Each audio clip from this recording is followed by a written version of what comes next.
Happy Wednesday. I'm Jim with the Maryland Wineries Association. Thank you for tuning in this afternoon. We're looking very much forward to chatting with our guest today.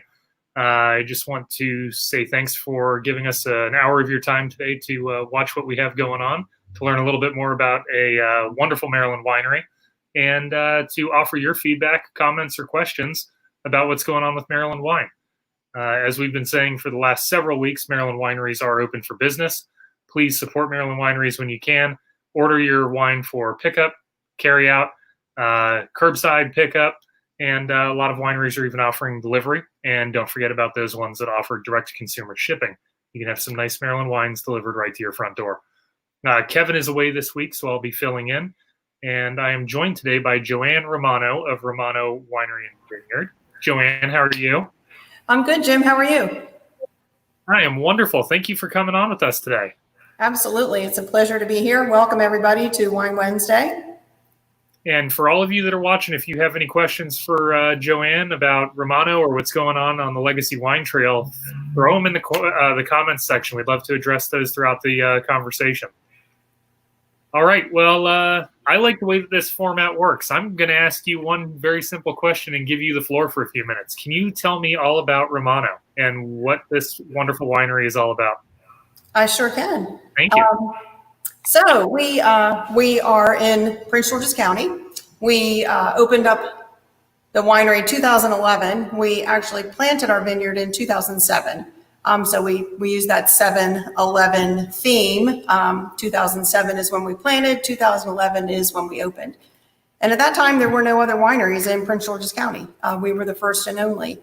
So it was a very interesting time, a very interesting journey. And lots of support from the community and from those that are within the county agencies. So we started off, we did winemaking in our garage, and we did wine tasting in our house. So we invited folks into our living room to enjoy wine tasting a couple days a month. From there, we grew up a little more and moved that production down into the building where I'm standing right now in 2012. And then in 2014, we moved the wine tasting down into this building. And at that point, obviously able to invite more people in instead of that maximum of 20 people standing in our living room. So it was quite interesting. We moved down into this building and did a soft opening in September, and then further into the fall, opened up to the public. We were able to advertise more and bring more folks in and increase the knowledge of Maryland wine. From questions that we got about how we started the winery, how we grow the grapes, the different grapes that we grow, how we made those selections. So all along the way, we've been educating our customers on Maryland wine and trying to advance it as well. The wines or grapes that we grow Chambourcin, which is our red.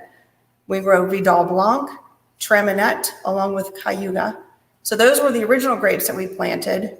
We tried some Merlot and some Cab Franc, but in our space just didn't do well in our growing conditions in our soil. So we removed those grapes after 10 years of painstakingly trying to figure out what's going on with them, and planted more Chambourcin because that does really well in our conditions. So that was the original planting in 2007. In 2015, we expanded. So we purchased a property that is directly across the street from us and planted more vines there. So we have some additional Vidal along with some more Chambourcin.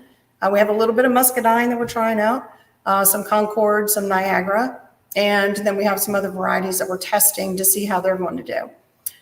So that's kind of how we got that start. 2007 up till now. So we've expanded the vineyard. We have a total of about 5.5 maybe acres of grapes. We use all of that in the wines that we make. We do a lot of blends. And then our Chambourcin, of course, is bottled as our dry red. So Joe, my husband, is our winemaker. Retired Army, went into winemaking. Who knew that was a thing? So that's kind of an interesting diversion from what it was that he was doing when he was in the military. So he's in charge of all the winemaking. I don't have any impact there. I don't influence his winemaking at all. I stay out in the vineyard and in the tasting room. So I will say that come harvest time, it's kind of an interesting time in our house because I think that the grapes look beautiful and they're ready to harvest. And Joe, who is the winemaker, is looking at the numbers and he wants the bricks and the pH and the acid at a certain point before we harvest. And I'm still looking at the grapes going, no, but they look really good and let's take them now. So yeah, it's interesting. He generally wins that one though, since he is the winemaker. So he has to deal with what I what I grow all year. Well, I suppose that there is some cosmetic value to beautiful grapes, but if they're not going to make the best tasting wine, then I guess that has to be the winner. Yeah, exactly. I know. Yeah. So I'd like to kind of go back. You said that when you first opened, you were hosting people in your home. I've noticed this as a thing that a lot of small wineries or young wineries are doing here in the state. I see that this is part of almost like a natural progression for some of these wineries.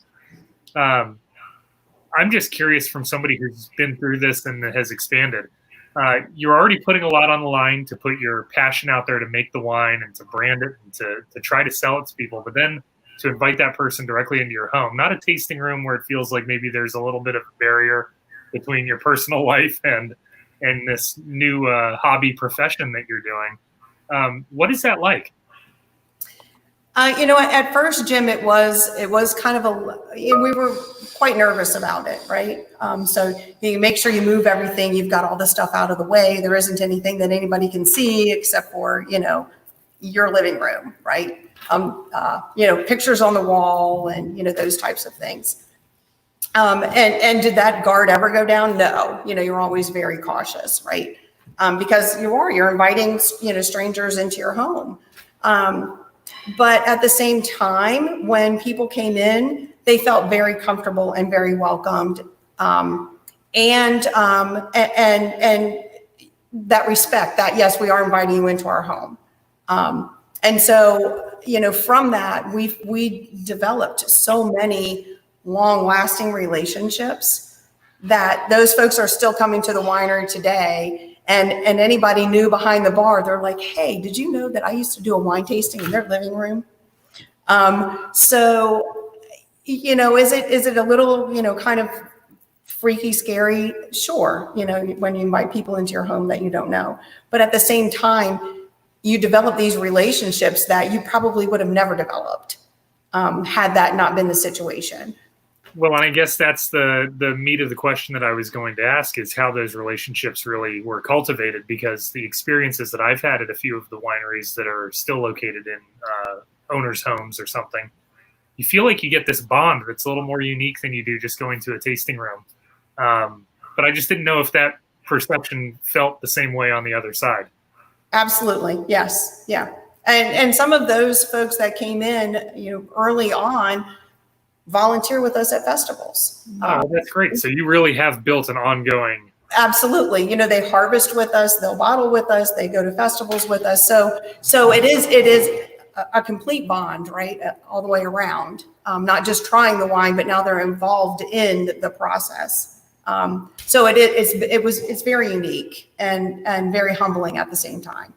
In my past experience trying to get people involved with a brand and getting behind a retailer or something like that, this idea of offering ownership to the consumer is something that's always been very important. And I don't think that there's a way to do that, like to have that buy-in or say a part of this is yours. I don't think you can accomplish that any better than opening your home to them. So that's very cool. So what are the big challenges that you've seen since you've opened? You've been around for, planting grapes and working with growing grapes for going on 13, almost 14 years. Mm-hmm. What challenges can you say that you've experienced and overcome on the grape growing side? And then maybe we can discuss maybe what you've seen as a developing winery. Sure. So I think recognition of some of the grapes is a big challenge. So when we first opened the winery, we had Fallen Leaf, one of our wines. We had Liberty. We had Chambourcin. but we're a new winery. We're off the beaten path, so people had to make a point of getting to us. But what is Fallen Leaf? What is Liberty? Nobody's ever heard of Chambourcin for the most part. It was still, up and coming, I'll say. So what we did was we also made wines that were very familiar. We made a Merlot and we made a Chardonnay because we thought, okay, well, if people come in, at least they've heard of Chardonnay and they've heard of Merlot. They may not like them, but they heard of those wines. So they're familiar with the grape, they're familiar with the wine. And then that gave us the opportunity to explain and talk about the wines that we make from the grapes that we grow. So that was probably one of the challenges that I think we've overcome, is getting people familiar with those grapes, with Chambourcin. So they were able to try it, and walked away going, wow, I never really heard of that grape, or I've tried it once, and now I'm seeing it again. So allowing that grape to gain some notoriety, some popularity, I think was a challenge moving forward. I think that we've accomplished that as a state. I think Maryland has done a great job with Chambourcin and getting it out there. The same thing with Fallen Leaf and Liberty, because we use our grapes, Vidal, Cayuga, Treminette in those. It gave us the opportunity to talk about those grapes and how the difference of blending different proportions between Fallen Leaf and Liberty changes that wine. Maybe the same grape, but the way that it's finished and those proportions of that juice or wine influences the flavor, or the characteristics, and the taste. So I think those, as far as maybe the wine side, the growing side is always a challenge, because everything changes, right, from year to year, whether it's wet, whether it's dry, whether we have more higher humidity, less humidity. 2018, when we had all that rain, was quite challenging. So those challenges, I don't think ever go away. I think they just change. Your spray programs change from year to year, depending on what the season is. Do I feel like I've really accomplished or overcome challenges? I think I've gotten better and faster at what it is that we do. Today we put nets up. Last year we put nets up. It was a little more of a struggle. This year, rolled them out, got them up, and we were knocking out rows at a time. So the challenges for the vineyard in and of itself change year to year. And I think, as you grow and as you learn more and you attend more workshops and you find ways of doing things that are just unique to your site. It sounds like you're able to put that past experience into your collective toolkit and continue to pull it back out. You really hit the nail on the head, I think, with the identification of some of the grape varieties that are out there. If they're not ones that the consumer is already very familiar with from seeing in a wine and beer store or visiting another winery and having experience with, it may be a little bit more difficult for them to approach that wine. Mm-hmm. And have the right expectation about what they're going to enjoy, or maybe to understand what that palate will be like. So I think that's well stated. That's definitely probably a challenge to overcome, especially if you're bringing in a variety of grapes that are going to suit your wines perfectly, but maybe not be so familiar. Right, exactly. You mentioned both Fallen Leaf and Liberty. I know that they're on a list of wines that you gave to me earlier today. Would you like to start sharing some of the wines and talking about what you have in the portfolio? Do you have an overall philosophy about the wines that Joe is making there? Do you have anything else you want to share before we get into the tasting and talking about these great bottles that you suggested? Yeah. So, we approach wine in a way that we want it to be, how do I put this the best way? So our wines are made so that they are approachable, right? They're not, I would say that the portfolio that we have goes from dry to sweet on the whites, goes from dry to sweet on the reds. So within that range, there's most likely something that someone is going to enjoy. You may not like them all. You know, we don't expect that someone is going to like them all.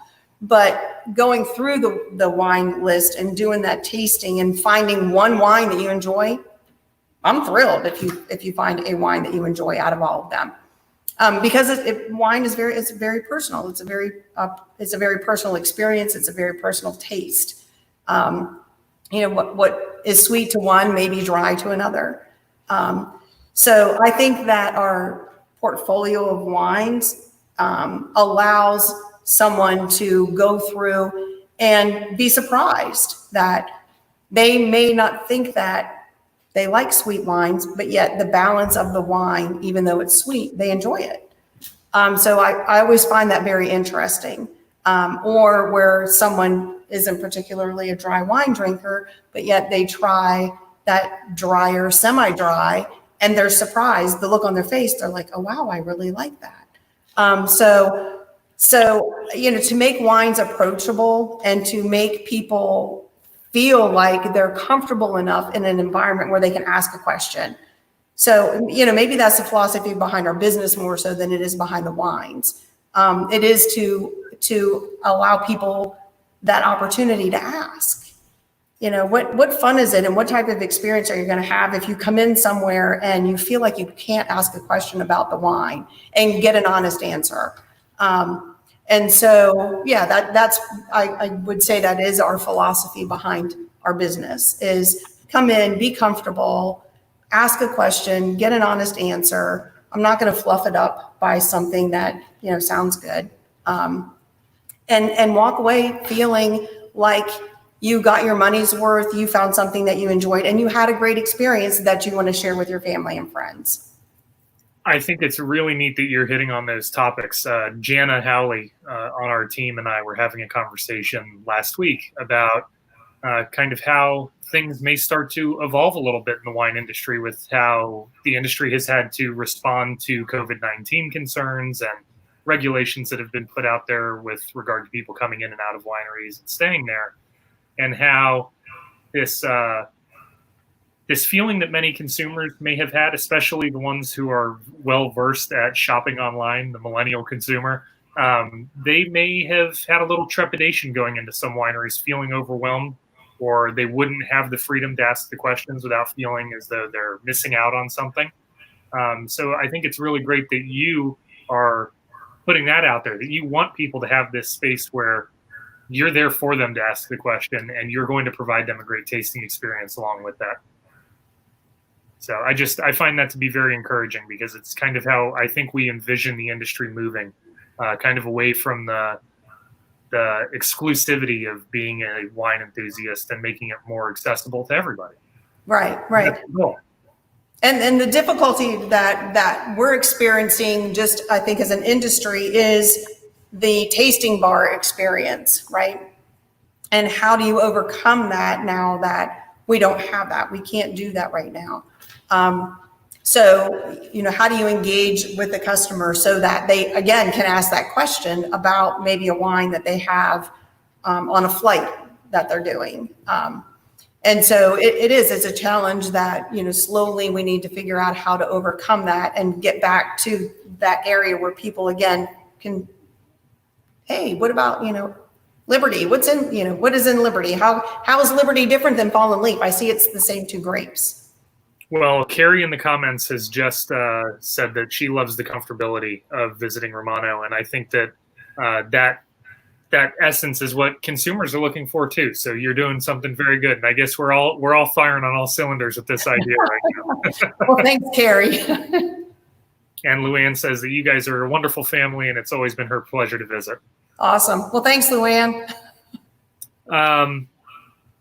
Yeah, and you know, I come from a background that's not wine related, and meeting Maryland's winemakers and the owners of the wineries here has put me in a position where I feel as though some of the preconceived notions about this idea that wine is a little less accessible than other stuff may not really be the case. Maybe it's just how it's been portrayed in the media or, you know, movies or something like that. But I love the idea that so many Maryland wineries are very concerned about this concept of making it something that everybody can enjoy. And I think that that's great. So I'm very happy to hear that that's part of your whole philosophy from the beginning. It is. And it started in the living room. Yeah. And how could it not be, right? If you have people come into your own home. Sorry, I got a little frog in my throat there. Well, which of the wines that you gave me on the list would you like to start with? You've mentioned Fallen Leaf and Liberty a few times. Are they good places to start, or do you have something else in mind? We can start with Bald Eagle. Okay. So Bald Eagle is our, if I can get it turned around here to the camera, right? So Bald Eagle is our dry white. This is made with Vidal, Cayuga, and a little bit of the Traminette. So again, those 3 grapes that we grow. It's done in stainless steel. So a lot of our wines are in stainless. Personally, I won't tell you from the winemaker side, I will tell you from my side of it. I like wines in stainless steel. I think it allows the true wine to come through, right? You get all the flavors, all the characteristics of the grapes that are in that wine. So again, a blend of 3 different grapes. To me, Bald Eagle is very crisp. So I would compare it to like biting into that nice fresh apple that you just picked at harvest time, and where you get that little crunch to it. It's very bright and clean. And that's the sense and the feel that I get from Bald Eagle. Very nice, crisp, clean white, done in stainless steel, and beautiful with any type of a lighter meal. You put it with some fish, put it with some chicken. And then again, those 3 grapes. So while it is called Bald Eagle School Road is where we live. We have lots of bald eagles that fly around. And kind of a spin off of patriotic as well. When we get to Liberty, you'll see what I'm talking about. And then I'll point out a wine when we first opened that will kind of validate that whole patriotic theme. But that is Bald Eagle White. Again, our driest white. From there, we move on to Fallen Leaf. And Fallen Leaf is a blend of Vidal and Cayuga. So I keep mentioning those 2 grapes. Again, those are ones that we grow. Fallen Leaf is more Vidal than it is Cayuga. And it's done in a style of Pinot Grigio, we'll say. It's very Pinot Grigio-esque. Soft on your palate. So comparing that to Bald Eagle, and of course, these are all non-wine terms. That's why I say we try to make things comfortable. So compare, I would say that Fallen Leaf is somewhat like biting into that nice, fresh, soft peach. So it's very soft. It's very light on your palate, where that nice, crisp apple would be more like Bald Eagle. So Fallen Leaf we enjoy with seafood. It's really nice with spicy dishes. So you can go Asian, Cajun, spicy.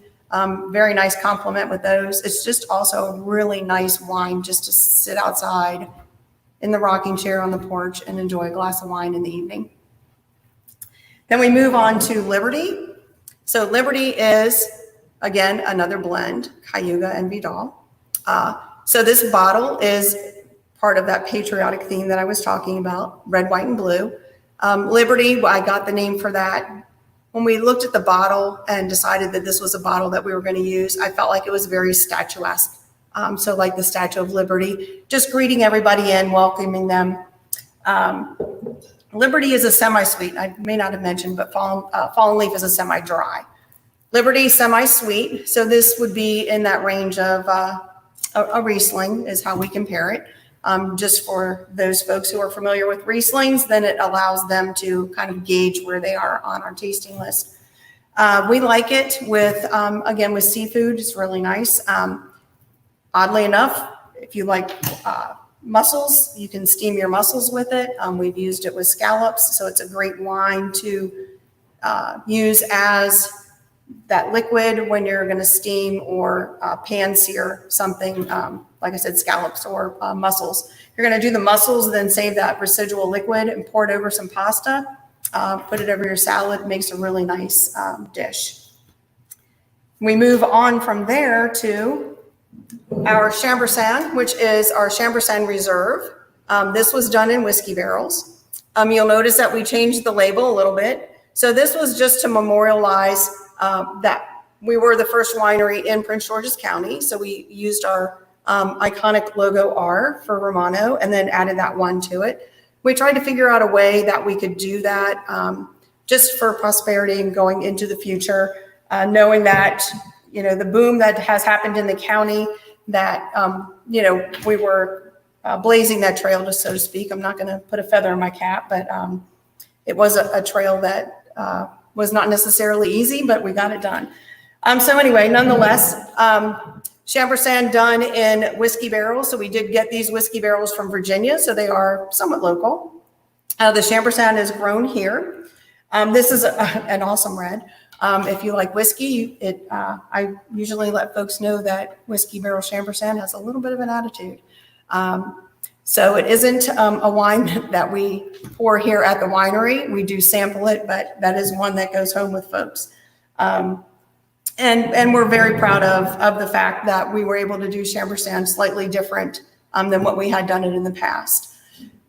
We're going to move on to our Rougeon.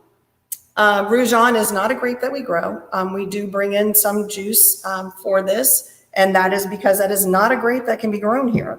But it is a wine that is very well enjoyed by a lot of people here. It is a semi-sweet that we serve chilled, and we really enjoy it with ribs, anything that's barbecued, grilled, or smoked. It's really nice with some smoked Gouda, and also makes a wonderful little addition to brownies. Just a heads up there. If you've never tried putting any wine in your brownies, put a little bit of Rougeon in there. I surprised you there, Jim, didn't I? I enjoy brownies, and I think I would enjoy some Rougeon brownies even more. That sounds delicious. So I was mentioning the patriotic theme, and I'm going to turn around here, which is something you're never supposed to do on camera, but I'm going to grab a bottle that's behind me.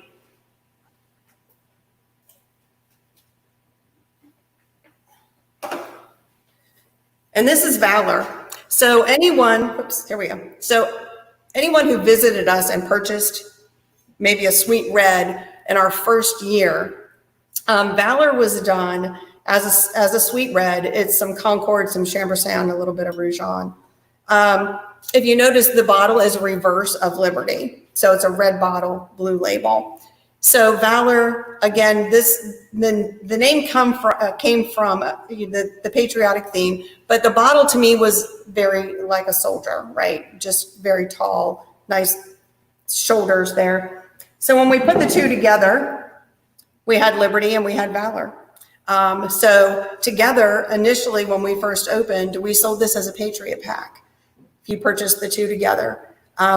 And kind of outside of the box, I'll give a little hint to those who may remember. We used to recommend people blend the two flavors together, right? Blend the two wines together, blend a little bit of Liberty into your Valor, make it a Patriot. And that's what we called the drink or the wine when we blended the two. It was a Patriot.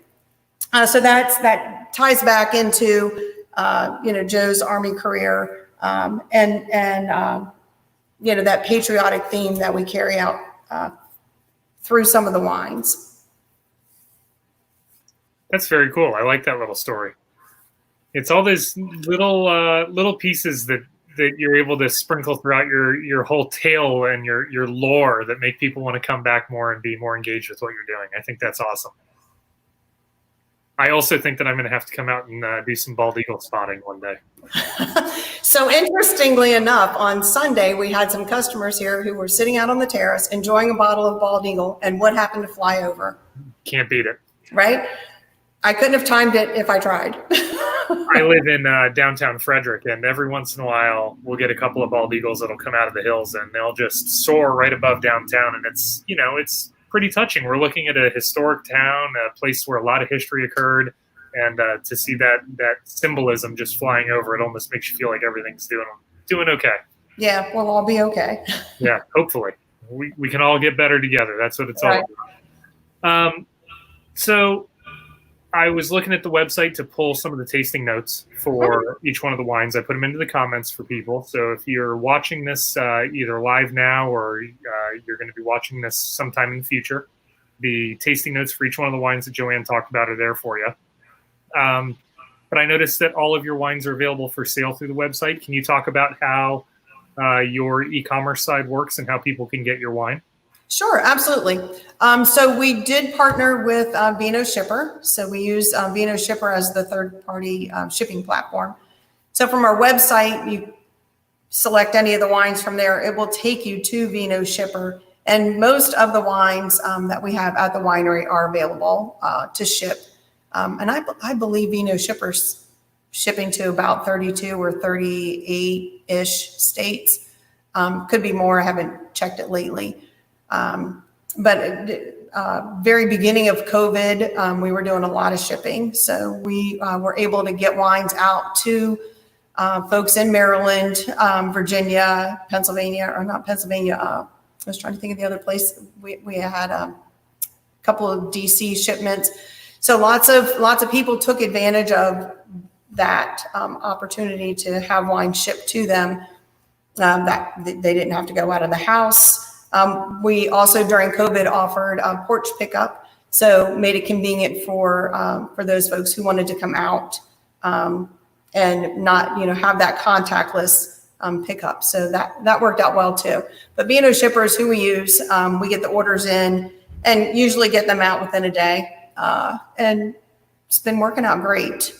Again, people are still. I still find that shipping wines has kind of remained pretty level over the past couple of months versus, minimal shipping prior to COVID.